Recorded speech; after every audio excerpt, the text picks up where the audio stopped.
Yacine Kabesh, étudiant en dernière année d'AgroParisTech, spécialisé en économie et gestion de l'entreprise. Je suis également cofondateur de la startup Circulec. Dans une démarche d'économie circulaire, Circulec valorise un coproduit industriel, à savoir la coquille d'œuf, pour la transformer en 2 produits d'intérêt.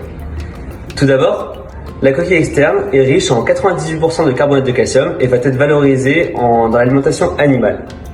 La membrane interne, quant à elle, est riche en plein de protéines d'intérêt et sucres d'intérêt tels que le collagène et l'acide hyaluronique et va être valorisée dans le marché du complément alimentaire, du cosmétique et du pet food.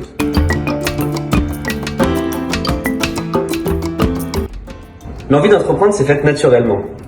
Tout d'abord, l'idée est née lors de la participation à un week-end startup sur le thème de l'économie circulaire, où nous nous sommes demandé tout bêtement de quoi la France est la première productrice. Il s'avère que nous sommes les premiers producteurs d'œufs. C'est comme ça qu'est née la volonté de valoriser ce coproduit. Puis, suite à ce week-end startup, nous avons appelé différents directeurs d'usine qui nous ont validé leur besoin de trouver une manière de valoriser leurs coproduits. C'est donc comme ça qu'est née Circulec. La fondation en 3 mots. Tout d'abord, soutien, à la fois financier et intellectuel, compétences, car maintenant nous avons un large réseau d'enseignants-chercheurs qui sont spécialisés dans tous les domaines de notre activité. Et enfin, légitimité, car maintenant nous sommes légitimes lorsque nous allons voir des partenaires, voire même des clients. Merci à tous et merci à la Fondation.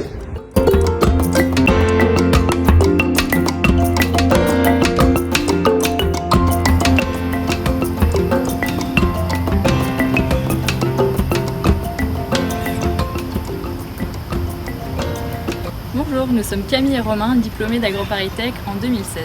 Nous travaillons actuellement tous les deux pour l'ONG L'École du Bayon, basée à Siem Reap au Cambodge. La mission principale de l'ONG est de fournir une éducation gratuite et de qualité aux enfants défavorisés de la région des Temples d'Angkor. L'école primaire a ouvert ses portes il y a déjà plus de 20 ans et l'école de pâtisserie-boulangerie existe depuis 6 ans. Au total, ce sont plus de 400 élèves suivis par notre ONG. Pour ma part, je travaille sur des projets d'agriculture ayant pour objectif à la fois de générer des revenus complémentaires à nos familles bénéficiaires et d'éduquer autour de l'agroécologie. Ainsi, depuis plus de 2 ans, nous aidons des familles à faire pousser des légumes biologiques qui sont achetés par la cantine de notre école primaire. De plus, au Cambodge, il existe un manque important de connaissances autour de l'agroécologie. C'est pourquoi, en novembre de cette année, nous ouvrirons la première formation professionnelle autour de cette thématique.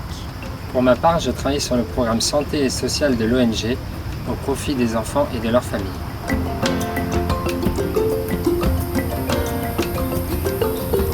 Nous nous sommes engagés dans ce projet il y a plus de 6 mois, après une première expérience professionnelle en France.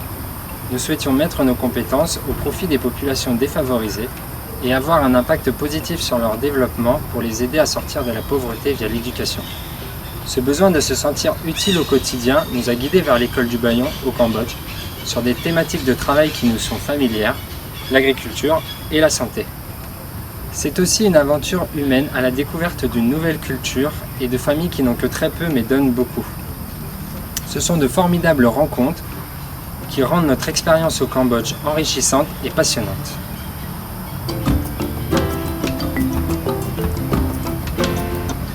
Fierté, que notre engagement citoyen soit reconnu et promu par nos pairs. Soutien, évidemment financier, mais également sur l'ensemble de notre démarche. Opportunité pour faire connaître ce projet auquel nous croyons.